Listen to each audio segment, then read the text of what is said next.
video game industry that welcomed Marvel vs. Capcom 2 is a very different place than the one welcoming Marvel vs. Capcom 3 11 years later.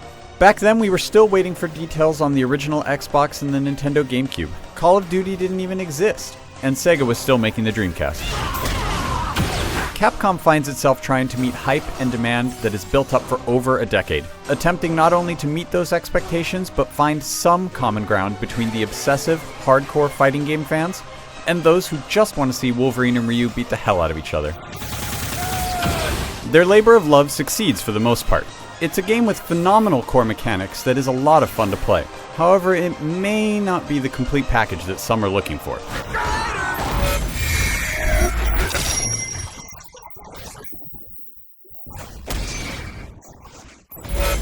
Visually, Marvel vs. Capcom 3 gets the job done. The game ditches the sprite-based animated style that it is traditionally used for a polygon-based presentation that features a light, cel-shaded look.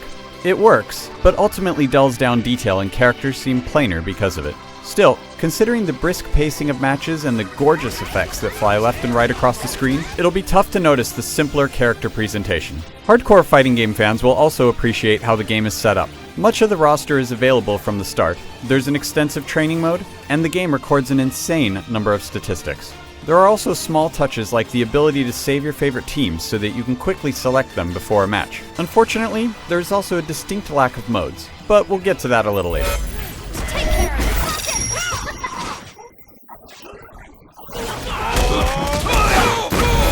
When it comes to gameplay, Marvel vs. Capcom 3 is incredible. It captures the best of its predecessors while offering a superb slate of characters, both new and old, to explore. The diversity and balance of this roster is truly remarkable. Marvel vs. Capcom 3 introduces a number of new concepts to the core 3-on-3 battle experience. First up is a tweaked control interface, which incorporates light, medium, and heavy attacks, plus a special button, instead of the 2x2 punch-and-kick arrangement of previous Marvel Capcom installments. This new layout is the same that was used for last year's Tatsunoko vs. Capcom.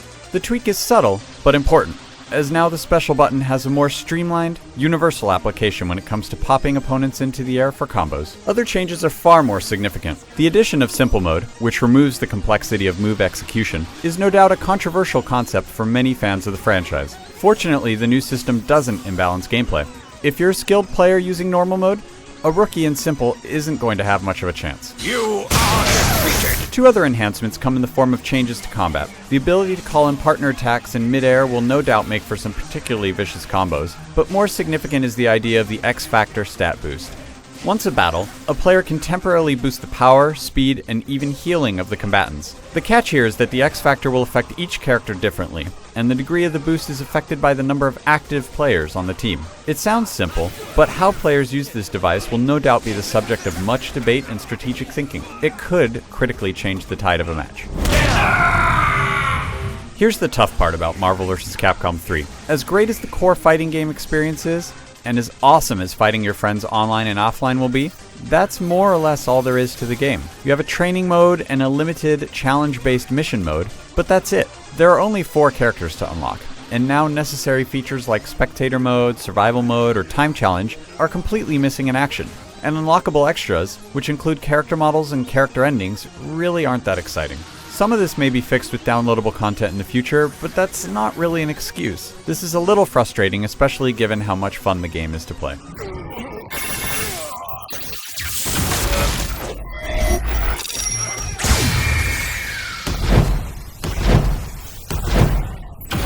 Marvel vs. Capcom 3 is a great fighting game. In a way, it feels like Capcom was eager to return to basics, to re-establish a franchise in the eyes of a global audience, both hardcore and casual. However, this came with a price, stripping away so much that it's critical to a complete, lasting modern fighting game.